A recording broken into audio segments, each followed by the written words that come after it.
एक होती है क्रम मुक्ति और एक होती है सद्यो मुक्ति। सद्यो मुक्ति में व्यक्ति अलग अलग मांग के हिसाब से भजन करता है। जैसे बहुत सारे लोग हैं, उनको किसी ने कहा पैसा चाहिए तो किसका भजन करना चाहिए? ये तो सबको पता होगा। ये कैसे नहीं हो सकता? लक्ष्मी का भजन करो, विद्या चाहिए महादेव का भजन करो, कंठ चाहिए सरस्वती का भजन करो। लेकिन अकामः सर्व कामो वा मोक्ष काम उदारधि तीव्रेन भक्ति योगेन यजेत पुरुष परम।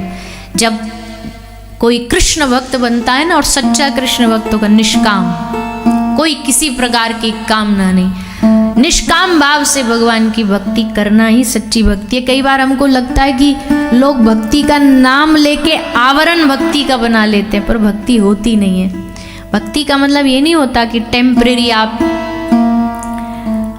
हम ये भी नहीं कहते कार्तिक में तो भगत बन जाओ और उसके बाद फिर जय जय सिया राम। अब ऐसे थोड़ी होता कार्तिक में पेट भर लो, 1 महीना पेट भर लो, बाकी टाइम खाना नहीं, आपको खाना पड़ेगा। तो ये तिथियां थोड़ा विशेष हैं कि इन समय में विशेष करो, पर इसका मतलब ये नहीं है कि उसी समय में भजन और बाकी नवरात्रि में तो सब भगत बन जाएंगे, जय माता जय माता। और फिर नवरात्रि के बाद फिर सब आपके बम्बई साइड में, तो अब हम कोई विशेष उत्सव पे नहीं बोल रहे, एक ओवरऑल बात बोल रहे हैं, कोई बुरा नहीं मानिए, और माने तो मानो, हम तो अपने ब्रज में बैठे हैं, हमारा क्या ही बिगाड़ लेंगे।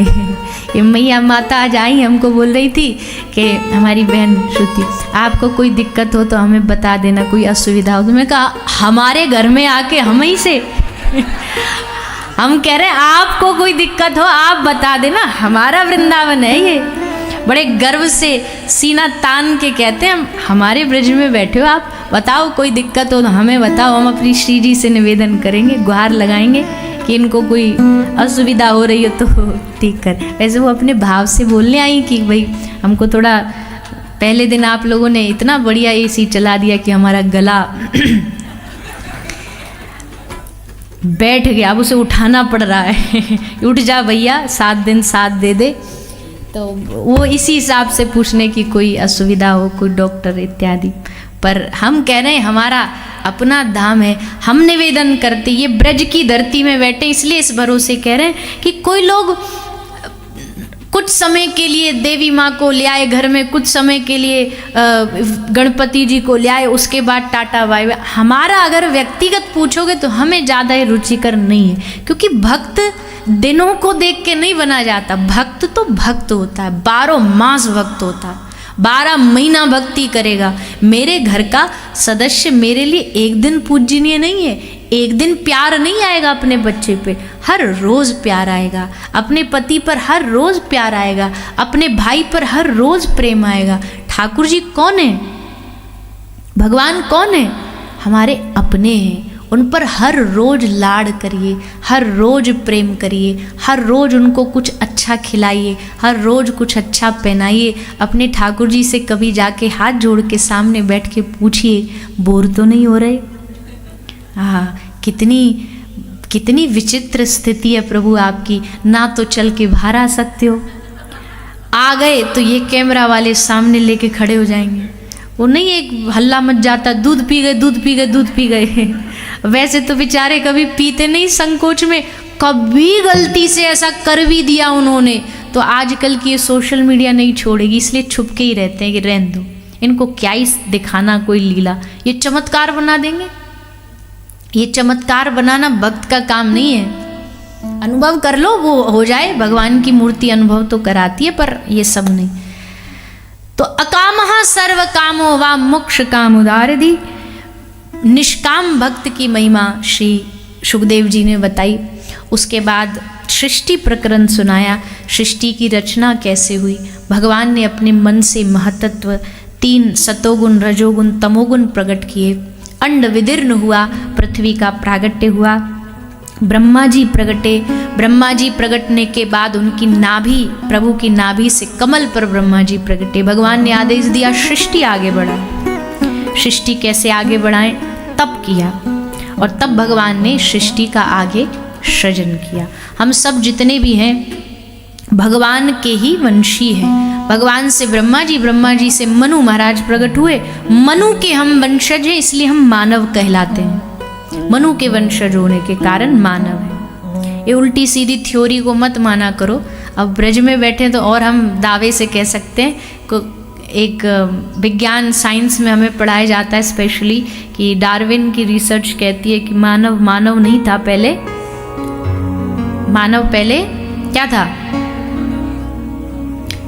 वही वनमानस जो होता वो था, और वो बनते फिर मानव बन गया। तो हम उनको रिटर्न में इनविटेशन देते हैं, सबको न्योता देते, भैया हमारे ब्रज में बहुत हो रहे हैं बंदर,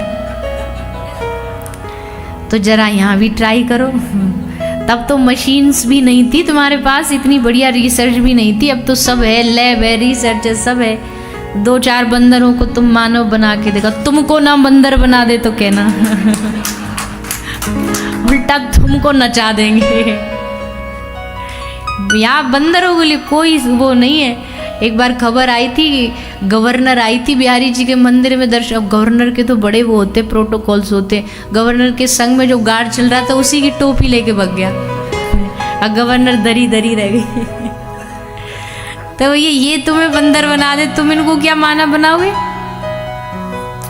पर हम ये बात इसलिए कह रहे हैं कि हमारा भगवान से सीधा कनेक्शन है। हम नारायण की संतान हैं, उनसे हम प्रकट भये हैं। तो उस प्रकरण को घुमाओ नहीं, उसको समझो और इस बात से खुश हो कि हमारी जो रूट्स हैं, हमारा जो तत्व है वो भगवान से जुड़ा हुआ है। और भागवत उसका प्रमाण है। भागवत का दूसरा जो स्कंद है ना, सेकंड जो कैंटो है, भागवत का दूसरा स्कंद पूरा साइंस है। यकीन नहीं हो, पढ़ के देख लेना आप, कैसे बनी दुनिया, कैसे सृष्टि बढ़ी, कैसे भगवान ने अपने तत्वों से विस्तार किया, पूरा भागवत में वर्णन किया गया है। किस किस अंग से भगवान ने क्या क्या प्रकट किया वो भी वर्णन किया गया है। आगे श्री सुखदेव जी महाराज एक भगवान के भक्त का चरित्र सुनाते, जिनका नाम है श्री विदुर जी महाराज। महाभारत के एक अद्भुत भक्त हुए श्री विदुर जी, भगवान के परम भक्त हैं, परम सेवक हैं। इनका अपमान बहुत हुआ। इनको घर से बाहर जाने से पहले दुर्योधन और धृतराष्ट्र ने खूब अपमान किया। पर भैया कभी कभी ना अपमान भगवान हमारे जीवन में हमें मजबूत बनाने के लिए देते हैं। और खासकर भक्ति वाले लोगों को तो हमको लगता है कि जैसे होता है ना बुलेट प्रूफ, वैसे जो भक्त होते हैं ना उनको गाली प्रूफ हो जाना चाहिए। कोई गाली दे, कोई अपमान करे, कोई बेइज्जती करे, कोई कुछ भी बोले, क्योंकि जितना भक्ति की ओर बढ़ते हैं उतना ही दुनिया सुनाती, उतना ही सुनाएगी। अभी तो हमने आपको पहले दिन ही कहा था ना, ये ठप्पा हमारे वाला आप सब भी लगा लो, आप लगा भी रहे हो माथे पर। अब ये वाली फोटो अपनी फेसबुक पे डाल दो, तिलक लगाए भाई, फिर देखो कमेंट जो आपके अपने अपने वाले, हाँ वृंदावन जाके बाबा जी बन गए, अब तो घर बार छोड़ देंगे, अब थोड़ी लौटेंगे ये, अब तो इनका काम खत्म, अब तो फैक्ट्री सब बंद हो जाएगी। ओ भैया वो वाली बात है कि ना तो करेंगे और कोई नेकात जैसे तैसे कर ले तो ना करने देंगे। वो जो केकड़ा होता है ना, कभी कभी देखना वो डिस्कवरी चैनल पे दिखाते हैं, जो केकड़ों को पकड़ता है, वो पकड़ने वाला क्रैब्स जो होते हैं, तो कैसे पकड़ता है, सबको एक जगह वो डालेंगे, उससे पानी से निकालेंगे। अब उनकी आदत क्या होती, पकड़ के नीचे खींचता है। अगर वो दूसरा ना खींचता ना तो कब का पार निकल जाता। और दुनिया की आदत भी यही है, ना तो खुद भक्ति करते हैं और करने वालों पे खूब इल्जाम लगाते हैं। पर ये इल्जाम लगना भी भक्ति का एक इनाम है। अगर ये इल्जाम लग रहा है आप पे कि भगत बन रहे हो, तो इसका मतलब है कि अब भगवान कृपा कर रहे हैं। इस अपमान को सहो, खूब आनंद से सहो, इस अपमान को सहो। भगवान को तो कितना, महाप्रभु को जगाई माधाई ने कितना अपमानित किया, पत्थर मारे, खूब यातनाएं दी, फिर भी अपमान जो सह गया वही इस संसार में कुछ बन पाया। विदुर जी चाहते तो जवाब दे सकते थे और भगवान को भी निवेदन कर सकते थे कि हमारा अपमान हुआ, जवाब तुम दो, कई लोग कहते हैं ना कि अरे हमारे साथ उसने गलत दिया, भगवान इसका जवाब देंगे। पर भक्त इस श्रेणी से भी ऊपर उठ जाता, वो कहता भगवान हमें जवाब आपको भी नहीं देना, हम आपको काहे को इतनी छोटी चीज के लिए कष्ट दें, इसका ये भुगते, हमें उसको कोई जवाब नहीं। इसलिए विदुर जी चुपचाप स्थान छोड़ करके उठ करके आ गए, चले गए वहां से। अब बारी आई जब भगवान शांति दूत बन के आए विदुर जी के घर। जैसे दुर्योधन को समझाने शांति दूत बन के आए, युद्ध ना हो। अच्छा, इनकी लीला देखो, क्यों आ रहे हैं समझाने के लिए युद्ध ना हो, पर मन में क्या ये चाहते थे कि युद्ध ना हो? कृष्ण चाहे कि युद्ध ना हो तो दुनिया में किसी की ताकत है युद्ध कर दे? ठाकुर जी कह रहे हैं मन में तो पूरी प्लानिंग करके आए कि युद्ध तो करवा के रहूंगा, पर बाहर से कह रहे दुर्योधन भैया मान जा, युद्ध मत कर, क्या फायदा, लड़ेंगे मरेंगे। और भीतर से मन में कह रहे युद्ध तो होगा ही होगा, तो ये अब क्या है, बोले हम पापियों को अलग अलग कहाँ ढूंढने जाएंगे, इससे अच्छा सबको कुरुक्षेत्र बुलाते और एक ही बार में सारे पाप का नाश कर दें, क्योंकि यदा यदा ही धर्मस्य, जब हम इसीलिए आए हैं तो ये तो नाश करना पड़े। भगवान की लीला भगवान ही जाने। दुनिया में सबको समझा जा सकता है पर कृष्ण को नहीं समझा जा सकता। आज तक कोई समझ ना पाया, और अगर कोई 1-8% समझा भी है ना तो शरणागति से समझा है, अपने बल पे नहीं समझा है। कौन समझ पाएगा कृष्ण लीला को?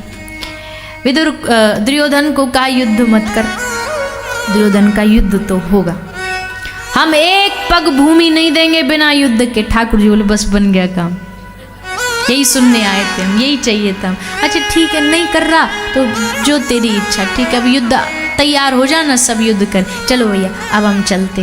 दुर्योधन बोला इस कैसे चलते, घर आए हो कुछ खाओ पियो, चाय कॉफी पानी जल कुछ लेके जाओ। ठाकुर जी बोले देख दो बातें, पहला तो हम दूत बन के आए और दूत का नियम है अगर वो अपनी मांग मंगवाने में पूरा नहीं होता तो वहाँ का आतिथ्य नहीं स्वीकार कर सकता, तो हमने अपनी मांग हम मनवा नहीं पाए। और दूसरी बात देख, खाऊं मैं तब जब तुझ में कोई भाव हो, तुझ में किसी प्रकार का कोई उत्साह हो, वो तुझ में है नहीं। हम किसी के यहाँ खाने वाले की भूख थोड़ी है, हमें भाव की भूखे, वो तुझ में है नहीं, इसलिए भैया राम राम अब हम चलते हैं। दुर्योधन का न्योता भगवान ने इग्नोर कर दिया। वहाँ ब्राह्मण खड़े थे, बोले प्रभु हम बड़े वेदचारी विद्वान ब्राह्मण हैं, हमारे घर आओ। भगवान ने कहा हमें भूख नहीं है। ऋषि महात्मा खड़े थे, बोले प्रभु हम बड़े तपस्वी, हमारे घर आओ। भगवान ने कहा हमें भूख नहीं है। वहाँ बहुत सारे राजा खड़े थे, बोले प्रभु हमारे घर में आओ। भगवान ने कहा हमें भूख नहीं है, और सीधा रथ पे बैठे। और भूख नहीं है, क्यों नहीं भूख है? क्योंकि भोजन करने के लिए कहाँ जाना है? तुरंत सारथी को बोला रथ सीधा जाए और विदुर के घर जाके रुके। सारथी विदुर के घर रथ लेकर के गए। श्री ठाकुर जी उतरे रथ से। विदुर जी वहीं है, वो सभा में, उन्हें नहीं पता है पीछे से पहुंच जाएंगे, वो वहीं है। ठाकुर जी पहुंचे, दरवाजा खुलवाया। विदुरानी जी घर में दरवाजा खोल करके जैसे ठाकुर जी को देखती हैं, देख करके विदुरानी जी स्तब्ध रह गई, खड़ी की खड़ी रह गई। अब जिसकी आशा नहीं हो आपको और अचानक वो आपके दरवाजे पर आ जाए, आह क्या करोगे? कभी सोचो, ऐसे ही सोच लो, भक्ति तो उतनी नहीं है पर ऐसे ही सोच लो, किसी दिन डोर बेल बजे, दरवाजा खोलो तो हाथ में बांसुरी लेकर के, आहा कौन खड़ा है सामने?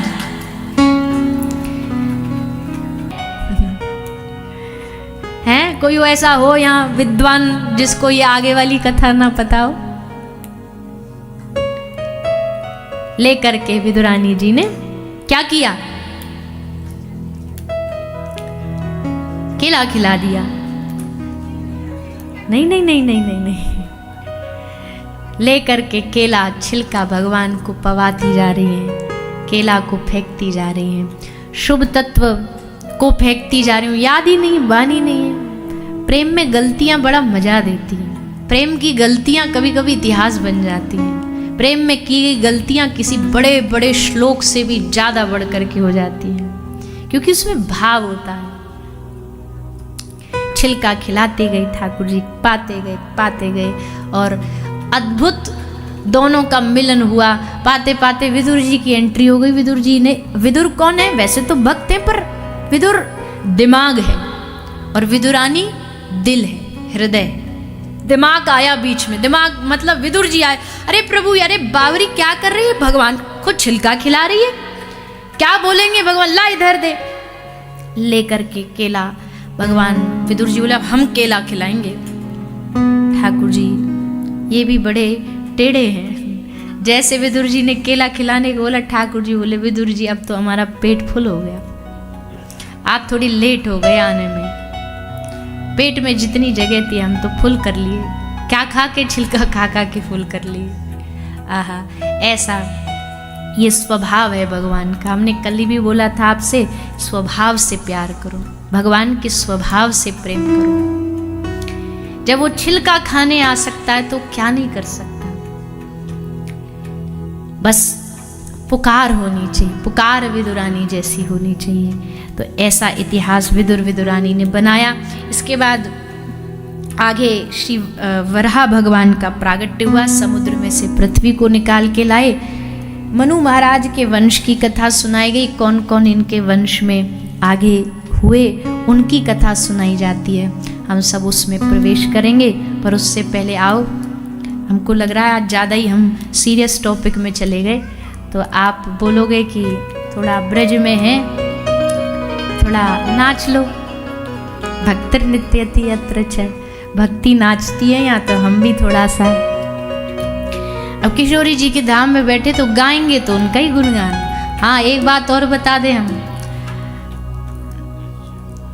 हम खूब ठाकुर जी की महिमा ही गाते, पूरा जीवन उन्हीं में बीतता है। महीने के 30 दिन में 25 दिन भागवत करते हैं, तो उन्हीं की महिमा गाते हैं। पर कभी कभी ब्रज में मौका मिलता है किशोरी जी की महिमा गाने का, और वो एक कथा ब्रज की जो होती है ना, हमको कई महीनों तक चार्ज रखती है। इसलिए हम ना चाहते हुए भी हमारी सुई घड़ी की घूम के किशोरी जी पे लौट ही आती है, चाहे हम कितना भी कोशिश करें ब्रज में। वो एक ब्रज की कथा हमको कई महीनों भर चार्ज रखती है। तो ऐसा हम तो फिर कहें कि ये सौभाग्य हमें प्राप्त हुआ, दिया किशोरी जी ने दिया, आप माध्यम बने। और देखो होना भगवत इच्छा से ही होता, कब कौन कथा करेगा। आजकल तो ऐसा भी होने लगा है, कथा में भी हमको कई जगह कथा के लिए जाते ना, तो वो यजमान परिवार बता, हमारे घर में वोटिंग हुई थी कि कौन सा वक्ता आना चाहिए। हमने कहा जी लो हद हो गई, हम तो बड़े भाग्यशाली जो वोटिंग में पास हो गए। और अच्छा सुनो, वो उससे याद आ गया हमको अचानक से, कभी कभी देखो ठाकुर जी कैसा खेल करते हैं। हमें याद है, हम बहुत समय पहले आपके घर गए थे लंदन में पहली बार। माता जी थी, माता जी का तो बड़ा स्नेह, अब तो भगवत धाम वो बैठ के सुन रही होंगी, और ब्रज की बात चलती थी, बड़ी खुश हो जाती थी। हमारी मैया भी तो यहीं की, आज हम पूछ रहे थे कि मैया शायद भरतपुर के आसपास ही कई गांव है। हाँ, तो ब्रज की बात चलती, बड़ी खुश हो के ब्रज भाषा में हमसे चालू हो जाती थी बातें करना। तो उन्होंने बताया कि उन्होंने बहुत समय पहले बोला होगा, कभी टीवी पे देखती थी कि हमको नाम लेके हमारा चित्रलेखा जी की कथा करानी है। तो आप तो अपने कार्यों में बड़े व्यस्त रहते हैं, तो आपने किसी की ड्यूटी लगा दी होगी कि भैया बात कर लो और उनको बुला लो। तो बात हो भी गई, सब बात हो गई, कथा बुक हो गई, और कथा में व्यास जी पहुंच भी गए। और जब व्यास जी पहुंचे तो पता चला कि व्यास जी चित्रलेखा जी नहीं, कोई और व्यास जी थे। तो मैया हमको बड़ी खुश होकर के वो बताती थी कि देखो हमने ऐसे कथा तो हुई, पर एक बात बता रहे हैं कि देखो जब जहाँ जिस घड़ी ठाकुर जी जैसा निश्चित करते ना, वैसा ही होता है। कौन कहेगा, कौन कराएगा, कौन इस कथा में आएगा। तो ये तीनों चीज मिलकर के अगर इस ब्रज में बनी है, तो ये सौभाग्य बिना हरि कृपा से प्राप्त नहीं हुआ। हमारे ब्रज में किशोरी जी के अलावा ठाकुर जी को भी एक हमने कहीं भाव पढ़ा था कि कोई ठाकुर जी एक दिन साज श्रृंगार करके निकुंज में पहुंच गए सखियों के पास। जा कर के बड़े इतराते भय घूम रहे। इनको तो अपने स्वरूप का तो पता ही है कि भाई हमने बड़े बड़े दिग्गजों को अपना बना लिया है, पछाड़ खाते फिरते इनका रूप देख करके। तो बड़े इतराते भय एकदम पहन के पीला पीताम्बर, सुंदर केशों में पुष्प लगाए, कनेर के फूल पहने हुए जा रहे हैं। जैसे ये जाते तो सब तो आंख खुल के इनको ऐसे देखते हैं, पर आज जैसे निकुंज में घुसे, जैसे आए तो सखी ऐसे आंख बंद कर लेती, आंख पे हाथ रख के आंख बंद कर लेती। दूसरी सखी के पास गए, वहाँ ने भी आंख बंद कर ली। पूरे निकुंज में जिसके पास ठाकुर जी श्रृंगार दिखाने जाते सोई सखी आंख बंद कर ली। ठाकुर जी हद हो गई, सबरी दुनिया हमें देखने को तरसती, हम आए और ये आंख बंद कर रही है। एक सखी को पकड़ के जबरदस्ती हाथ हटाए, बोले तुम सबरी आंख काहे को मुंह दे फिर रही हो, क्या कमी है हमें? बोले कमी कुछ नहीं, पहले ये बताओ आप हमारी किशोरी जी के पास होके आए कि डायरेक्ट सीधा आए? बोले हम तो सीधा आ गए। बोले इसका मतलब है कि आपके स्वरूप को हमारी किशोरी जी ने अभी पान किया नहीं, रसपान नहीं किया, यानी अभी भोग नहीं लगा, उनकी आंखों ने आपको नहीं देखा, इसलिए अभी आप अमनिया ठाकुर हो। अमनिया समझते हो? अब ब्रज वाले तो समझते, बम्बई वाले समझते। साधु साई भाषा में अमनीय का मतलब होता है जिसका भोग ना लगा हो, जिसका भगवान को अर्पित ना किया गया भोजन, वो अमनिया है। बिना भोग लगाए कोई भी भक्त स्वीकार नहीं करे। ब्रज में आप किसी का भी लड्डू भी खाओगे ना, पहले पूछेगा अमनिया है कि भगवान को अर्पित है। तो गोपी कहती है इस स्वरूप का आपने श्रृंगार किया, पर हमारी किशोरी जी ने इसका पान नहीं किया, इसलिए अभी भोग नहीं लगा आपके स्वरूप का। जब आप वो देख लेंगी, उनकी दृष्टिपात हो जाएगी, बाकी बाद हम आपको देखेंगे, उससे पहले आप हमारे लिए अमनिया ठाकुर हो। ठाकुर जी बोले धन्य हो तुम सखियो। क्या अद्भुत भाव है ब्रज के। ठाकुर जी का स्वरूप किशोरी जी को दिखाना, किशोरी जी का स्वरूप ठाकुर जी को दिखाना, गोपी कैसे मिलवाती थी जानते हो? ना तो किशोरी जी आ सकती है बरसाने से, बड़ी मर्यादा, ना श्याम सुंदर आ पा रहे, और मन में बड़ी व्याकुलता है दर्शन की। तो सखी क्या करती? भाग के गई ललिता, भाग के गई चित्रा सखी, जाके किशोरी जी को देखा, ऐसे पूरा निहारा ऊपर से नीचे तक और आंख मूंद ली। दूसरी सखी हाथ पकड़ के उसको ले जाएगी अब नंदगांव ले जाके श्याम सुंदर के सामने खड़ा होके कहेगी आंख खोल। नेत्र खोलेगी वो सखी, और जैसे नेत्र खोलेगी उसको नेत्रों में पूरी की पूरी किशोरी जी का दर्शन हो जाएगा। फिर अपने नैनों में श्याम सुंदर को भरेगी और फिर आंख बंद कर लेगी, फिर भागी भागी पकड़ करके उसको बरसाना लाया जाएगा। श्री जी के सामने आके आंख खोलेगी, नेत्र खोलते ही उसकी आंखों में उसको श्याम सुंदर का दर्शन हो जाएगा। ऐसे दर्शन कराती हैं ब्रज की सखियाँ। इसलिए हमारे ब्रज भाव में ना तो हमें कोई ज्ञानी बनना है ना ध्यानी बनना है, ब्रज का एक ही लक्ष्य है, उन सखी सहचरियों की दासी बनना। यही महाप्रभु की हमारी गुरु परंपरा तो मंजरी भाव पर ही निर्धारित है। श्री चैतन्य महाप्रभु ने मंजरी भाव प्रदान किया, किस प्रकार हमें अपने सहचरी भाव से, सखी भाव से भगवत प्राप्ति करनी है। अब देखो हमने कहा ना भागवत कर रहे थे हम, फिर आ गए बीच में इसी में। हमने देखो कोशिश अपनी पूरी करी, उसमें कोई कमी नहीं छोड़ी। हम विदुर जी के पास थे, अब विदुर जी से हम फिर किशोरी जी के पास आ गए। अब भजन किशोरी जी का आया तो फिर गाड़ी वहीं मुड़ ली है। तो देखो हमको दोष नहीं देना आप लोग, हम कोशिश अपनी कर रहे हैं पूरी। खैर कथा में आज हमारे मध्य हमारे बड़े प्रिय श्री परम पूज्य श्री रोहित जी भी पधारे हैं। आप ठाकुर जी की खूब कथा गाते हैं और अभी तो बड़े जोर शोर से तैयारी में लगे हुए हैं। आप श्रद्धे परम पूज्य श्री बागेश्वर धाम सरकार का सब कार्यभार संभालते हैं। तो जैसा आप सब जानते हैं 29 तारीख को क्या है? गोपाष्टमी है। तो गोपाष्टमी महोत्सव आप सबको सूचना दी गई। पूज्य महाराज श्री गौ सेवा धाम हॉस्पिटल पधार रहे और उनके आने का कारण भी क्या है? एक तो गोपाष्टमी है, गौ माता की हम हर वर्ष उत्सव मनाते। दूसरा पूज्य महाराज श्री अभी एक बहुत अद्भुत कार्य जो पिछले वर्ष भी किया था, इस साल एक बड़ी अद्भुत सनातन एकता यात्रा निकाल रहे हैं। कौन सी तारीख है उसकी? 7 नवंबर से 16 नवंबर तक। हमको तो पता, हम आपसे पूछ रहे हैं। तो 7 नवंबर से 16 नवंबर तक दिल्ली से ये यात्रा चलती हुई वृंदावन धाम आएगी, अब फिर किशोरी जी के पास आएगी, उनके चरणों में आएगी। तो उसी यात्रा में सब लोग आए, सबको अपना व्यक्तिगत न्योता देने के लिए पूज्य महाराज जी ने एक अक्षत महोत्सव मथुरा में भी किया।